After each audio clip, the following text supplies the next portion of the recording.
Hello friends, स्वागत है आप सभी का मेरे चैनल चाइना गोयल पर। सो फ्रेंड्स, आज के सेशन में हम टॉपिक डिस्कस करने वाले हैं द रिकमेंडेशंस ऑफ एनईपी या फिर NPE 1986।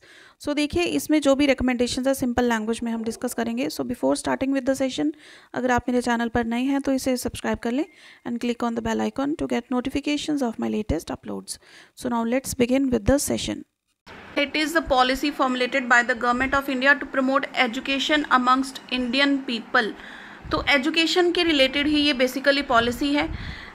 This policy covers elementary education to colleges in both rural and urban area. ये कहती है कि सभी को education मिलनी चाहिए और प्रॉपर मिलनी चाहिए। एलिमेंट्री लेवल है या सेकेंडरी लेवल है तो उसके लिए क्या क्राइटेरिया होना चाहिए, क्या सिस्टम अपने में चेंजेस ला सकता है या फिर क्या पॉलिसी प्रपोज की जा सकती है, तो वो सारी रिकमेंडेशंस जो हैं इसके अंदर दी गई हैं कि ये कुछ चेंजेस करके हम एजुकेशन को और भी बेटर बना सकते हैं और नेशन वाइड इसको प्रॉपर कर सकते हैं।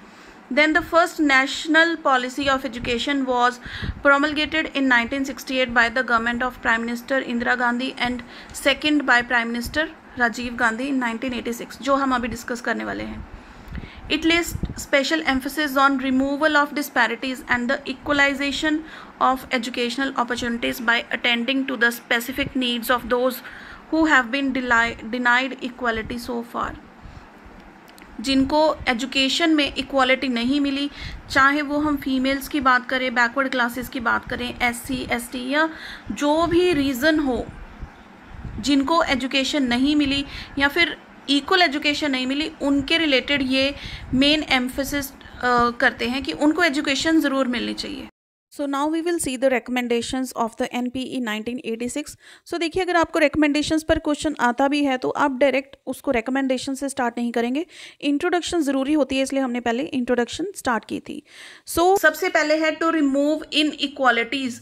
अब इन इक्वालिटीज़ क्या है कि कोई विमेन हो, चाहे एससी हैं, एसटी हैं, हैंडीकैप्स हैं या कोई भी ऐसा पर्सन है या फिर कैटेगरी ऑफ पर्सन हैं जिनको एजुकेशन का या तो पहले हक नहीं मिला था या फिर वो एजुकेशन ले नहीं पाए पहले, है ना, तो उनको एजुकेशन डेफिनेटली मिलनी चाहिए। Some provisions for SC listed are pre-matric scholarships, retention and successful completion of courses, hostel facilities।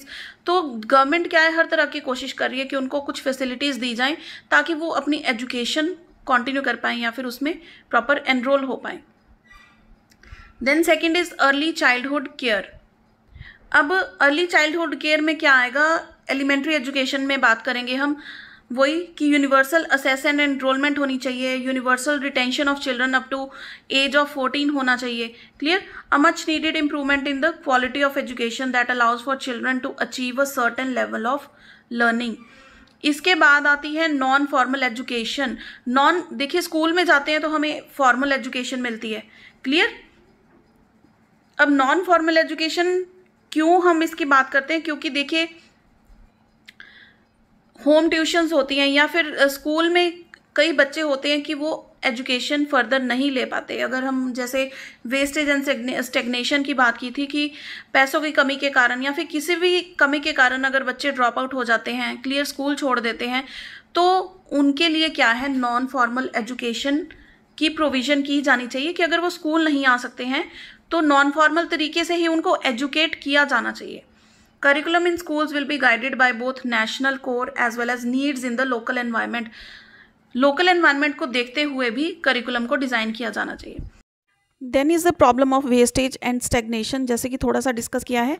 Wastage and stagnation means wastage की कोई बच्चा जो ड्रॉप आउट है, स्टडी को कंटिन्यू नहीं कर पाया, उनकी तरफ ध्यान दिया जाना चाहिए। एंड स्टेग्नेशन यानी कि जो बच्चे स्कूल आ रहे हैं लेकिन रेगुलर नहीं आ पा रहे हैं, तो उनकी तरफ भी ध्यान दिया जाना चाहिए कि ऐसी एक्टिविटीज़ हो, प्रोविज़न हो, कंपल्शन हो कि वो बच्चे रेगुलर स्कूल अटेंड करें। Then free and compulsory education up to 14 years of age. 14 साल के बच्चों के लिए फ्री एंड कंपल्सरी एजुकेशन होनी चाहिए। फ्री होनी चाहिए जो लोग अफोर्ड नहीं कर सकते हैं, और कंपल्सरी होना चाहिए यानी कि जो चाइल्ड लेबर है ना उसको ख़त्म करो और बच्चों को एजुकेट करो 14 साल तक। Then child centered approach. अब देखिए, पहले क्या था, करिकुलम सेंटर्ड या फिर टीचर सेंटर्ड, लेकिन education will adopt a child centered approach. It will cater to the individual needs of the child. ठीक है, बच्चे को मद्देनज़र रखते हुए हमें क्या है, टीचिंग करनी चाहिए। ऑपरेशन ब्लैक बोर्ड चलाया गया था। There will be 1 teacher per class and all necessary equipment and teaching materials should be provided by the program. Then quality in higher education. अब हायर एजुकेशन की बात करें तो जिन बच्चों के अंदर स्पेशल टैलेंट है, हम कहते हैं ना कि एग्जामिनेशन इस हिसाब से हमें सेट करना चाहिए कि जो इंटेलिजेंट बच्चे उनको ये ना लगे कि पेपर इतना इजी सेट कर दिया, इसमें तो हर कोई नंबर ले लेगा, है ना। तो स्पेशल टैलेंट वाले बच्चों को अपॉर्चुनिटीज़ मिलनी चाहिए। उनका जो एप्टीट्यूड है वो लाइक नवोदय विद्यालय होते हैं, क्लियर, वहाँ पर हाई लेवल की टीचिंग होती है। वहाँ पर बच्चों को, जो इंटेलिजेंट बच्चे हैं या स्पेशल टैलेंट वाले, उनको वहाँ पर भेजा जाना चाहिए। Then efficient working of education system. Education system में क्या कुछ फैक्टर्स इंपॉर्टेंट होते हैं? टीचर्स क्या करें?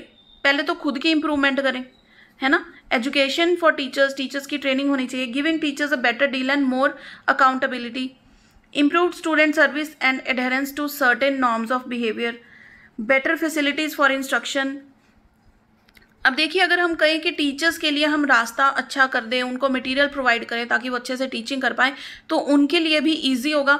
तो efficient working of education system इसके साथ नेचुरली होगी। Then some other important suggestions and recommendation. Teacher training की जो हमने बात की थी, emphasis the importance of teacher training, ताकि टीचर्स भी अपडेट रह पाएँ, क्लियर। देन बच्चों की जो है पार्टिसिपेशन हो हर एक्टिविटी में, ताकि जो रोट मेमोराइजेशन वाला फंडा होता है ना, रोट लर्निंग का, रट्टेबाजी का, कि लर्न किया उधर सुना दिया, है ना, तो वो क्रैमिंग वाला फंडा कंप्लीटली खत्म हो जाए और बच्चे अंडरस्टैंड करें, कंसेप्ट समझे, कोर कंसेप्ट्स को समझ पाएं। Then there are provisions in the policy for work experience as a part of education, population education. तो और भी सारे फैक्टर्स हैं जिनकी एजुकेशन के बारे में इन्होंने बात की है।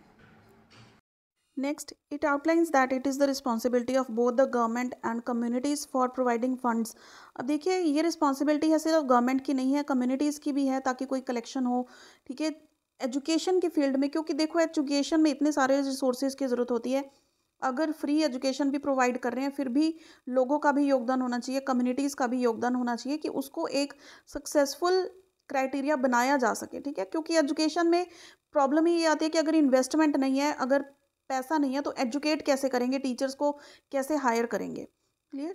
Then next is policy emphasized that there is a need to raise the expenditure to 6% of the GDP in the 8th 5-year plan. अब जो पैसा, बिल्कुल सिंपल लैंग्वेज में बता रही हूँ, जो पैसा हमारे एजुकेशन सिस्टम के लिए अलॉट किया जाता है, ठीक है, जो भी नया बिल आता है, तो एक्सपेंडिचर वो 6% बोल रहे हैं कि रेज होना चाहिए 8th 5-year प्लान में, ताकि अगर ज़्यादा इन्वेस्टमेंट होगी एजुकेशन सेक्टर में तो उतनी ज़्यादा एडवांसमेंट हो सकती है, उतने ज़्यादा रिसोर्सेज हमारे पास होंगे, तो उतनी बेटर टेक्नोलॉजी यूज़ की जा सकती है। या फिर इस चीज़ का कोई एंड नहीं है। जितना हम कहते हैं कि गुड़ डालेंगे उतना ज़्यादा मीठा होएगा, तो जितना ज़्यादा फाइनेंस होगा उतना ज़्यादा हम इसको और बेटर बना सकते हैं।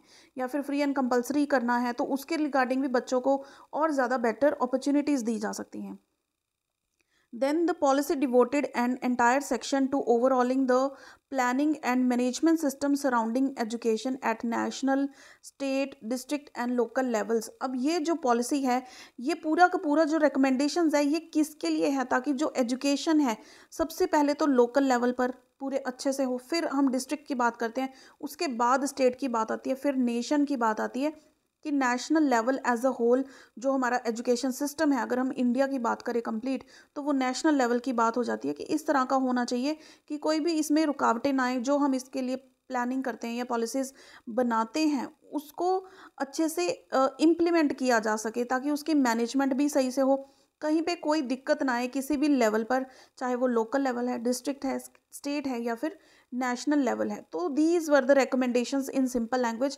अब देखो, जो इसके 12 कंपोनेंट्स भी दिए हुए हैं ना, कुछ टीचर्स वो भी करवा रहे हैं रिकमेंडेशंस में, वैसे जनरली वो कंपोनेंट्स हैं। तो रिकमेंडेशंस आप इस तरह सिंप्लीफाई करके पॉइंट्स बता सकते हैं, लेकिन हाँ, हर पॉइंट का जो मेन हम कहते हैं ना, कुछ 2-3 वर्ड्स होते हैं, वो आपने डेफिनेटली अंडरलाइन करने हैं।